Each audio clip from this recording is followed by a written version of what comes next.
So I was flying backwards, and it was just one push of a finger. How did she do it? I mean, she's 5'2" with long gray hair. She's exactly my age, which is old. Well, she is Judith Weaver, my Tai Chi teacher, and we're doing something ill-named push hands.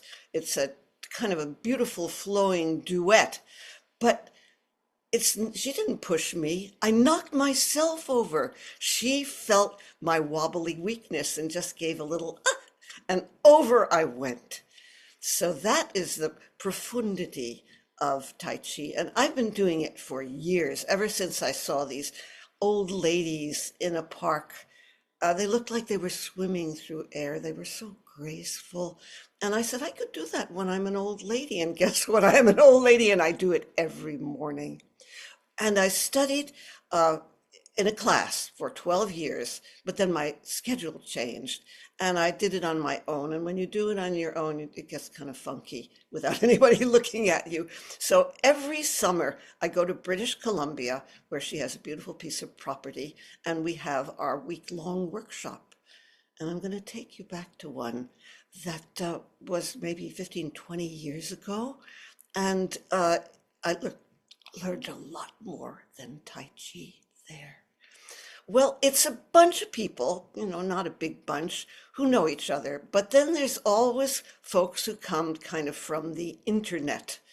And there was this woman, and I forget her, mercifully, I forget her name. And she said, well, I know the form. I just want to see what you're doing. And it turned out she was not the person I wanted to be. She was the object lesson. She was very disruptive in her energy and her hubris.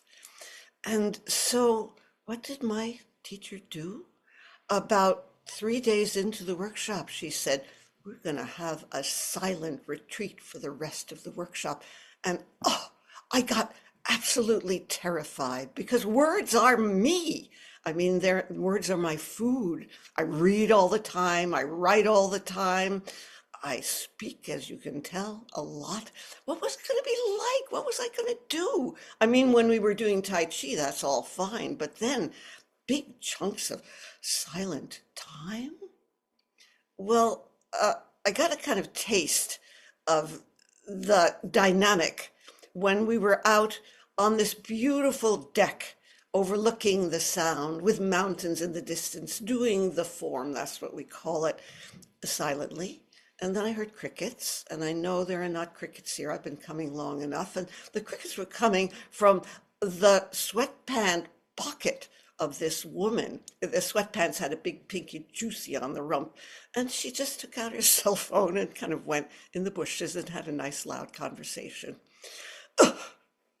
Now, that's when I started to pay attention, because that's what silence gave me. I had no idea that I had been always with a scrim of words in front of me.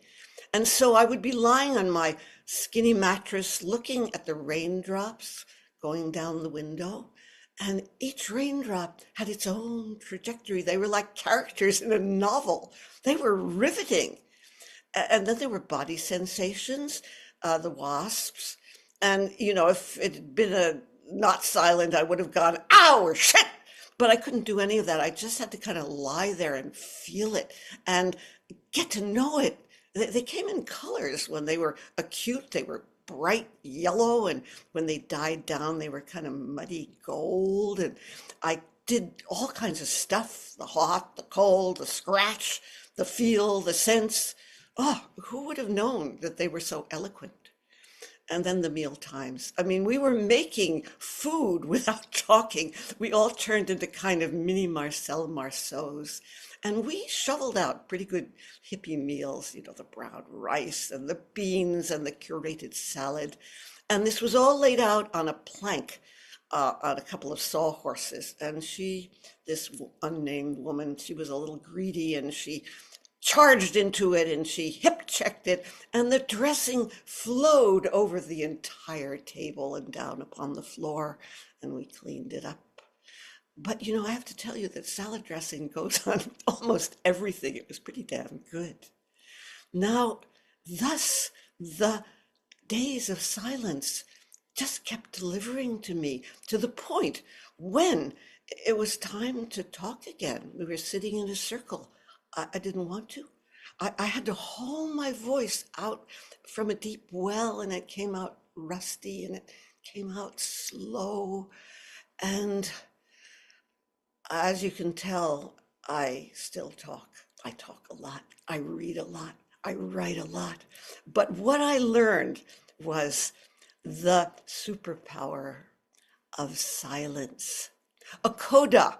Judith told me she created this silent retreat just to shut this woman